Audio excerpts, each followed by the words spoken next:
പ്രാർത്ഥന വാക്കുകൾ കൊണ്ട് മാത്രമല്ല, പ്രാർത്ഥന നിങ്ങളുടെ മുഴുവൻ ശരീരത്തെയും ഉൾക്കൊള്ളിക്കുന്ന ഒരു മാർഗമാണ്. സ്വീകരിക്കുവാനും കാണുവാനുമുള്ള ഒരു പ്രത്യേക മനോഭാവത്തിലേക്ക് സ്വയം എത്തിച്ചേരുകയാണ്.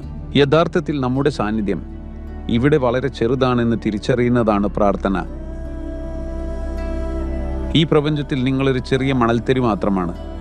നാളെ രാവിലെ നിങ്ങൾ ഇല്ലാതായാൽ ആർക്കും നഷ്ടബോധമുണ്ടാകില്ല. നിങ്ങൾക്ക് ചുറ്റുമുള്ള കുറച്ചു പേർ 3 ദിവസം കരയും, എന്നിട്ട് അവർ മറക്കും. ബാക്കിയുള്ള പ്രപഞ്ചം നിങ്ങളില്ലെങ്കിലും ഒരു കുഴപ്പവുമില്ലാതെ മുന്നോട്ട് പോകും. നാം എല്ലാവരും ഇല്ലാതായാലും ഈ പ്രപഞ്ചം നന്നായി തന്നെ മുന്നോട്ട് പോകും, ചിലപ്പോൾ കൂടുതൽ നന്നായി. ശരിയല്ലേ?